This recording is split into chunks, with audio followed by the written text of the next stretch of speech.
పాలమూరు పోరుబాట పేరుతో ఇవాళ గులాబీ బాస్ కేసీఆర్ బస్సు యాత్ర మహబూబ్నగర్ జిల్లాలో ప్రారంభం కాబోతుంది. ఇవాళ సాయంత్రం జడ్చర్ల నియోజకవర్గం కేంద్రం నుంచి కేసీఆర్ బస్సు యాత్ర స్టార్ట్ కానుంది. జడ్చర్ల నుంచి మహబూబ్నగర్ వరకు భారీ రోడ్ షోలో కేసీఆర్ పాల్గొనబోతున్నారు. మహబూబ్నగర్, నాగర్ కర్నూల్ పార్లమెంట్ అభ్యర్థుల ప్రచారంలో పాల్గొనబోతున్నారు కేసీఆర్. జిల్లా కేంద్రంలోని మహబూబ్నగర్ పార్లమెంట్ అభ్యర్థి మన్నే శ్రీనివాసరెడ్డి తరపున క్లాక్ టవర్ వద్ద కార్నర్ మీటింగ్లో కేసీఆర్ ప్రసంగించబోతున్నారు. అనంతరం ఇవాళ రాత్రి మాజీ మంత్రి శ్రీనివాస్ గౌడ్ ఇంట్లో బస చేయబోతున్నారు.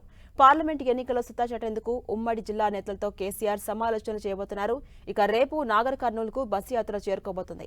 నాగర్ కర్నూలు పార్లమెంట్ అభ్యర్థి ఆర్ఎస్ ప్రవీణ్ కుమార్ తరపున కేసీఆర్ ప్రచారం నిర్వహించబోతున్నారు. కేసీఆర్ బస్సు యాత్ర కోసం భారీగా జన సమీకరణ చేయడంలో బీఆర్ఎస్ శ్రేణులు తలమునకలయ్యాయి. ఈ బస్సు యాత్రకు బీఆర్ఎస్ ఎమ్మెల్యేలు, మాజీ ఎమ్మెల్యేలు, జెడ్పీ చైర్మన్లు హాజరు కానున్నారు.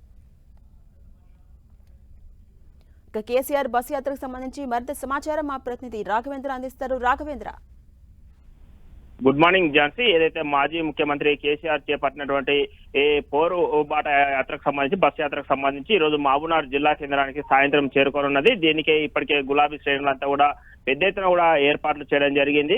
అయితే పార్లమెంటు ఎన్నికల దృష్ట్యా ఇటు నాగర్ కర్నూలు, మహబూబ్నగర్ పార్లమెంటు అభ్యర్థులను ఆశీర్వదించాల్సిందిగా కోరుతూ ఈ పోరుబాట యాత్ర కూడా ఉంటుంది. అందులో భాగంగానే ఏదైతే గత ఎన్నికల్లోనూ దాదాపు 14 అసెంబ్లీ స్థానాలకు గాను 12 మంది ఓటమి చెందినప్పటికీ 2 మాత్రమే బీఆర్ఎస్ ఎమ్మెల్యేలుగా ఉన్నారు. అదేవిధంగా మాజీ ఎమ్మెల్యేలు, మాజీ మంత్రులు, అదేవిధంగా బీఆర్ఎస్ పార్టీకి చెందినటువంటి క్యాడర్ అంతా కూడా ఈ రోజు జరిగేటటువంటి పోరుబాటకు సంబంధించినటువంటి యాత్రను సక్సెస్ చేసేందుకు దాదాపు భారీ ర్యాలీ చేపట్టనున్నారు.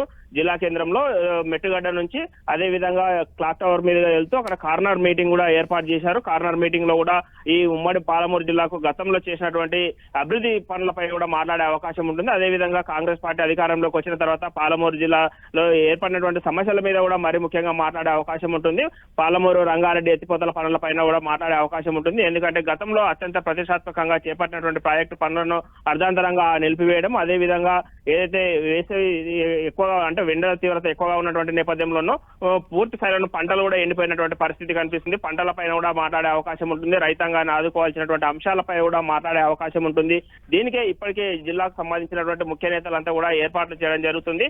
ఎక్కడ కూడా ఎలాంటి సమస్యలు తలెత్తకుండా పూర్తి స్థాయిలో అంటే ఈ 7 అసెంబ్లీ నియోజకవర్గాలకు మహబూబ్నగర్ పార్లమెంట్ సెగ్మెంట్ కు సంబంధించినటువంటి 7 అసెంబ్లీ నియోజకవర్గాలకు సంబంధించినటువంటి కార్యకర్తలు అయితేనేమి, అదేవిధంగా క్యాడర్ అయితేనేమి పూర్తి స్థాయిలోనూ ఈ పోరుబాట బస్సు యాత్రలోనూ పాల్గొనే అవకాశం ఉంటుంది. దానికి సంబంధించినటువంటి ఏర్పాట్లు ఇప్పటికే జిల్లాకు సంబంధించినటువంటి మాజీ మంత్రి శ్రీనివాస్ గౌడ్, ఈ పార్లమెంట్ వ్యవహారాల ఇన్ఛార్జ్ అంతా కూడా చూసుకోవడం జరుగుతుంది. ఈ పార్లమెంట్ అభ్యర్థిగా బరిలో ఉన్నటువంటి మన్నే శ్రీనివాస్ రెడ్డిని ఆశీర్వదించవలసిందిగా ఇక్కడ కోరే అవకాశం ఉంటుంది. మరోసారి గెలిపించాలని చెప్పేసి ఇక్కడ ప్రసంగించే అవకాశం ఉంటుంది. కార్నర్ మీటింగ్ లో మరి ముఖ్యంగా ఇక్కడ ఈ సీఎం రేవంత్ రెడ్డి కూడా ఇదే జిల్లాకు సంబంధించినటువంటి వ్యక్తి కావడంతో ఇక్కడ పెద్ద ఎత్తున కూడా సీఎం పై విమర్శలు చేసే అవకాశం ఉంటుందని కూడా చెప్పవచ్చు. Right, thank you Raghavendra.